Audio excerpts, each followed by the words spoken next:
Inilah hasilnya untuk jahitan kemeja kombinasi batik.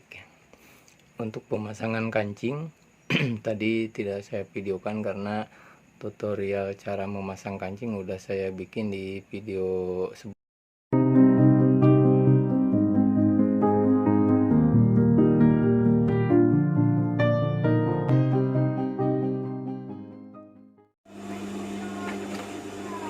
Assalamualaikum warahmatullahi wabarakatuh. Di video kali ini saya akan meneruskan tutorial cara menjahit kemeja kombinasi batik. Kalau di video sebelumnya saya menjelaskan cara memasang kantong bobok sama pemasangan kombinasi di depan, juga di ujung lengan ya, seperti ini. Untuk selanjutnya, di video ini saya akan melanjutkan jahitannya. Setelah kita pasang untuk bagian pundak dan bagian belakang, lalu diobras yang sambungan jahitan tadi. Cuman untuk mempersingkat waktu, langsung untuk tinggal jahitan tibanannya ya. Setelah kita obras tadi, lalu kita jahit pinggir ya, jahit kecil, tibanan kecil. Ini tibanannya ke bagian badan belakang. Nah, untuk di jahitan ini tergantung keinginan kita ya, mau jahitnya tibanannya lebar ataupun tibanannya kecil. Untuk tibanan jahitan pundaknya, lalu untuk tibanan jahitan belakang ya, sambungan belakang.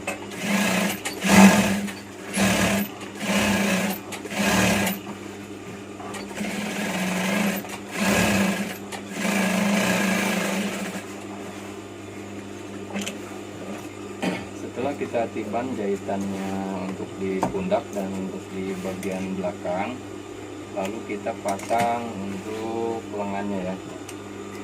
Nah, untuk pemasangan lengan itu ada juga yang, kalau yang lain misalnya dipasang kerah dulu bisa. Nah, ini di tutorial kali ini saya akan menjelaskan. Jadi habis kita pasang sambungan pundak dan belakang ini, saya lanjut ke pemasangan lengan ya. Karena kalau pemasangan kerah ini bisa juga belakangan gitu ya, setelah kemejanya jadi, nanti untuk pemasangan kerah itu bisa belakangan, ataupun sebaliknya. Jadi sebelum pasang tangan kita pasang kerah dulu gitu. Itu beda-beda cara ya. Kita ambil tanda untuk di tengahnya, lalu kita pasang lengannya ya.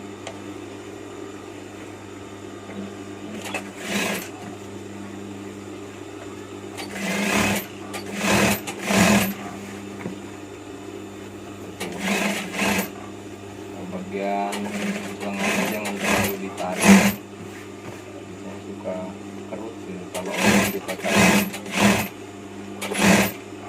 Kita ikuti aja,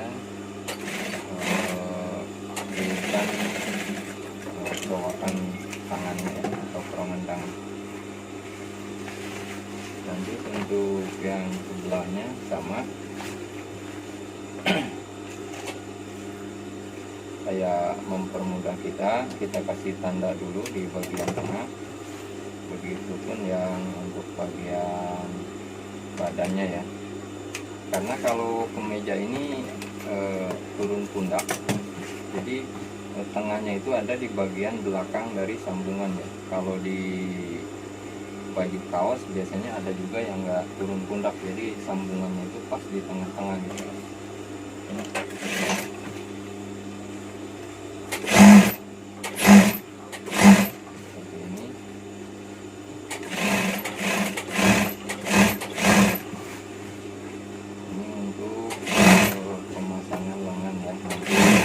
Kita pasang lengannya baru diobras.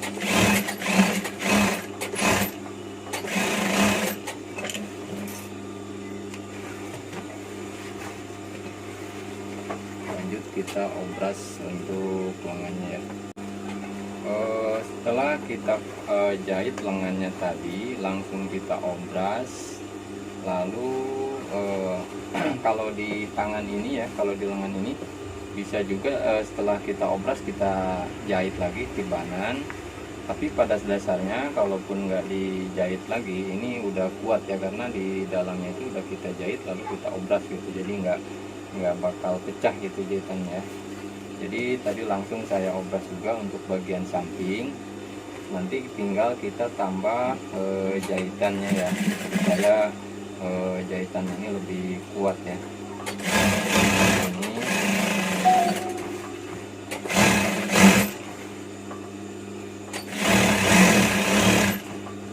lebih kuat. Dan untuk bagian bawahnya ini umumnya ya, kalau untuk kemeja itu dibelah ya, tapi ada juga yang nggak dibelah juga ada, itu tergantung permintaan gitu ya. Kalau misalnya permintaannya nggak dibelah ya kita belah, tapi kalau misalnya permintaannya dibelah, nanti untuk bawahnya kita belah seperti ini ya. Dijahit. Dan di sini juga beda-beda cara ya, cuman ini cara yang biasa saya pakai seperti ini. Jadi untuk obrasannya itu nggak sampai ke bawah ya, karena di bawahnya mau kita lipat. Lalu yang sebelahnya juga sama, kita jahit dulu dari atas supaya memperkuat, karena kalau cuman benang obras aja khawatir begitu kita pakai tarik-tarik gitu ya, jadinya putus benangnya atau gimana ya. Sebenarnya kalau untuk obras benang 4 ini kita udah kuat jahitannya, karena benangnya benang 4 ya. Beda lagi kalau cuman obras benang 3. Saya pakai obras benang 4, saya tambah lagi jahitan untuk di bagian dalamnya supaya lebih memperkuat lagi.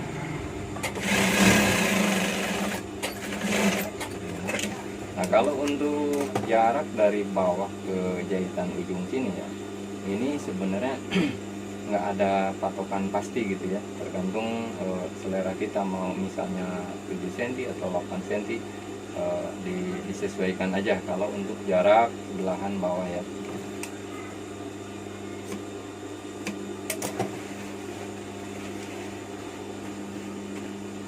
Lalu kita lipat lagi untuk bagian bawahnya.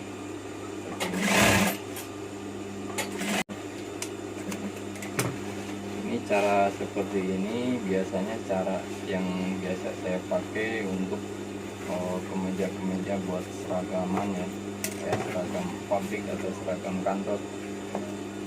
Tapi walaupun cara cepat tidak mengurangi kualitas jahitan ya, tetap kualitas jahitan harus kita jaga, karena supaya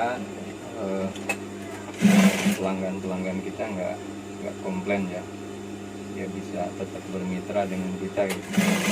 Walaupun kita cari cara yang untuk lebih cepat, tapi dengan catatan kualitas harus tetap kita jaga. Mungkin cara pembuatan kemeja ini banyak cara dan berbeda-beda ya, tapi dengan catatan hasilnya sama ya. Ini cara ini yang bisa saya pakai. Jadi saya jadiin dulu, nanti untuk pasang kerahnya belakangan gitu.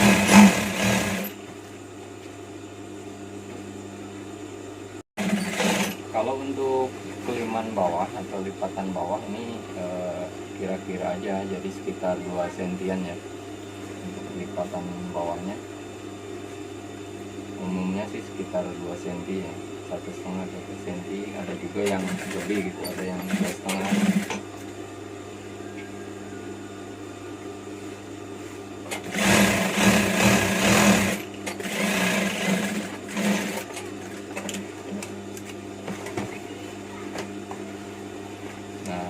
Seperti ini kan kemejanya nih udah jadi, tinggal masang kerah ya, tinggal pasang kerah. Harus kita samakan dulu panjangnya, nanti kalau ada yang kurang pas kita gunting lagi ya, untuk supaya panjangnya itu sama ya.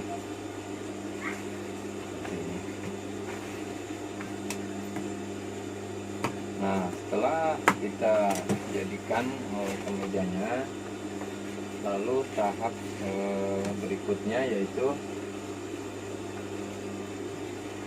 pembuatan kerah ya, pembuatan kerah.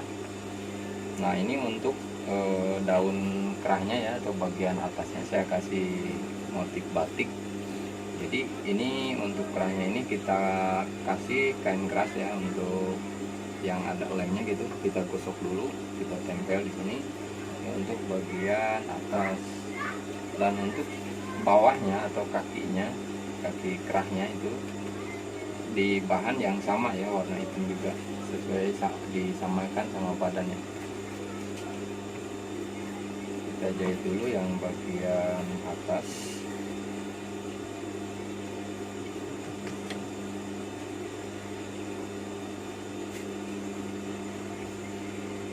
Gabung dulu seperti ini. Nah untuk cara pembuatan kerah juga banyak cara ya, ada yang lebih praktis, ada yang ini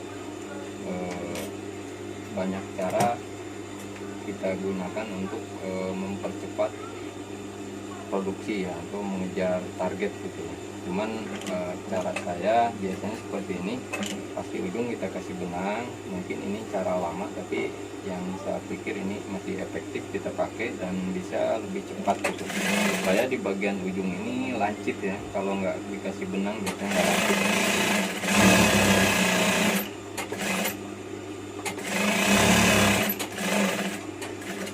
Ini yang satu sisinya juga sama, kita kasih benang juga, kita masukin di tengah-tengah ya, seperti ini sampai mentok di ujung jarum.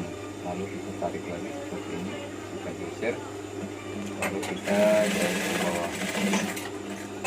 Setelah ini kita gunting untuk pinggirannya ya, supaya si kerahnya ini rapi atau enggak numpuk di dalam. Jadi kalau nggak kita rapikan di pinggir-pinggir ini, jadinya di dalam kerahnya itu numpuk gitu bahannya. Nah, lalu kita balik ini, dan benang itu kita tarik ya. Nah jadi hasilnya seperti ini, jadi lancip ya, jadi bagus. Ini untuk daun kerahnya ya, daun kerah ini juga kita tarik juga. Nah seperti ini ya, jadi si kerahnya ini rapi ya kalau dikasih benang.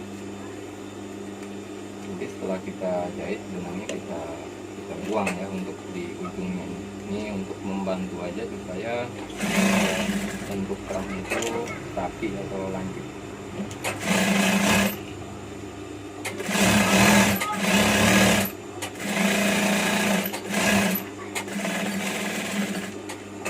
Dan yang kita jahit ini untuk bagian atas ya, yang ada kain kerasnya gitu. Jadi biar nanti kelihatannya itu ini bagian depannya jadi rapi ya.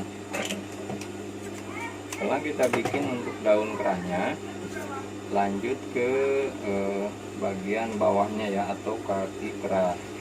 Yang kaki kerah ini sama juga udah saya gosok, lalu jahitnya secara terbalik ini ya, dibalik. Dan ini mengikuti liukan kerah tadi ya, kakinya itu yang kerasnya itu ya. Kita jahit seperti ini. Diusahakan cara gosoknya harus merata, jadi lemnya itu nempel semua. Karena biasanya kalau lemnya kurang nempel atau kurang rata, biasanya bentuknya juga kurang bagus ya. Setelah kita jahit, lalu ujungnya ini kita rapikan, kita gunting seperti ini. Ini jahit. Dan biasanya saya suka merapikan dulu ini ya, pinggir ini, karena nanti untuk jarak ke kerah itu supaya rata ya. Lalu kita kasih tanda untuk di tengah-tengahnya ini. Dan di bagian ini juga kita tandain lagi.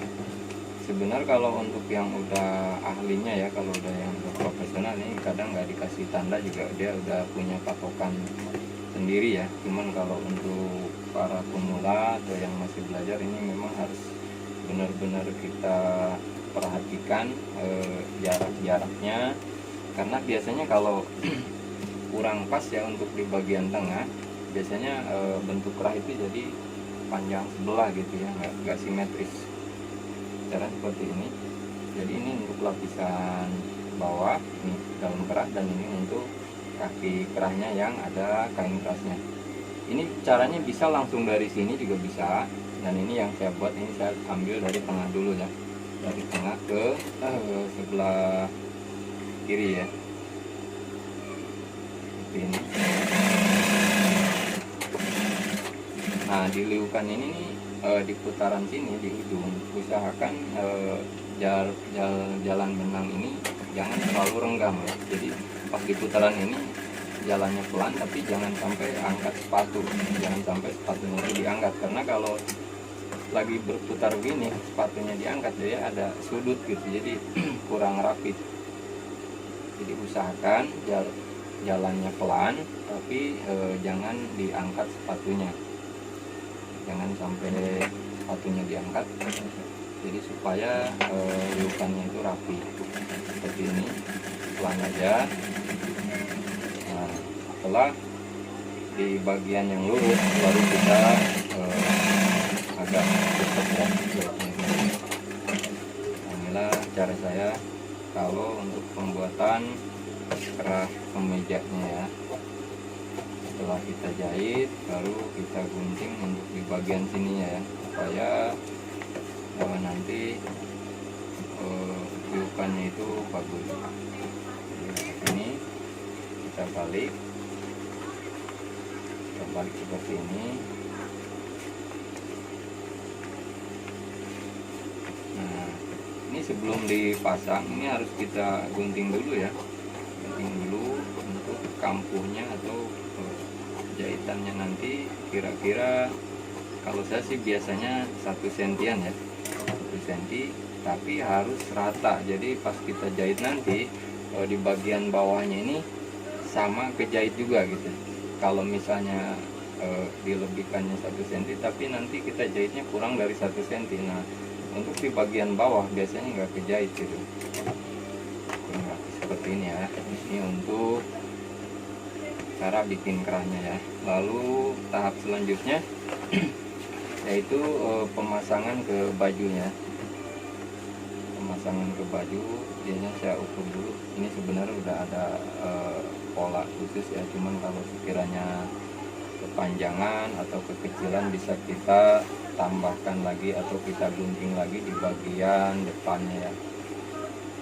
Sebenarnya kalau untuk pola standar itu udah ada ukurannya ya, cuman kadangkala di pembuatan kerah misalnya ini kurang besar, kita tambahin aja sedikit seperti ini, kita gunting, kita turunkan ke bawah supaya nanti antara lebar cowakan di badan sama panjang kerah itu sama. Ini kita pasang.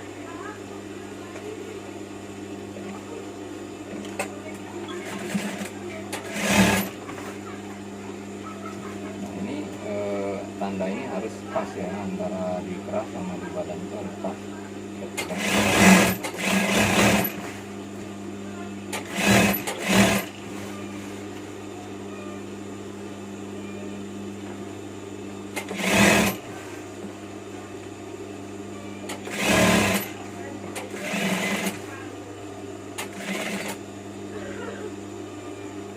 Dan ini di ujung ini harus pas ya, jangan sampai lebih atau kurang.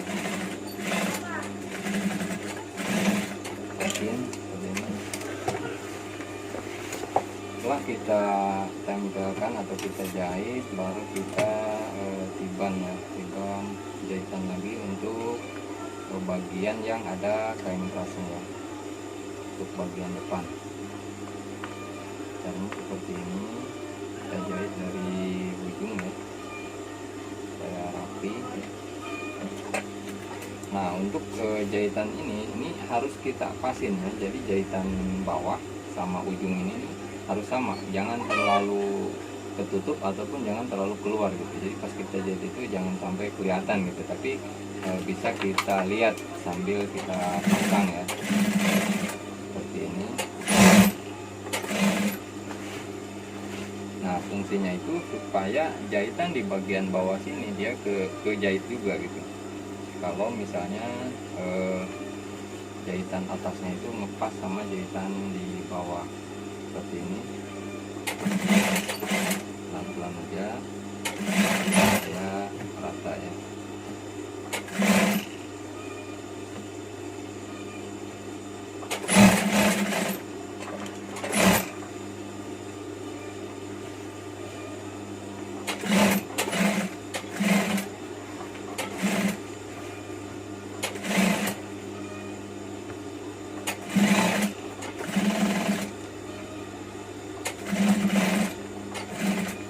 Kalau misalnya kepanjangan kerannya atau kepanjangan bawakan badan biasanya mempersulit kita untuk menjahit di sini gitu, jadi dia nggak rata. Kalau misalnya udah sama rata jadi lebih gampang. Nah, di sini juga sama, jahitan ini jangan sampai berhenti karena biasanya jahitannya itu liukannya kurang rapi ya.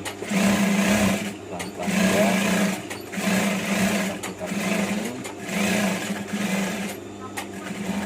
ini itu harus pelan juga kayak rapi.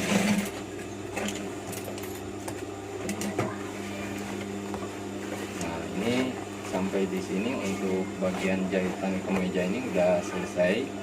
Nanti tahap terakhir kita pasang kancingnya ya, pasang kancing itu baru selesai semua ya. Nanti saya lanjut untuk pemasangan kancingnya ya.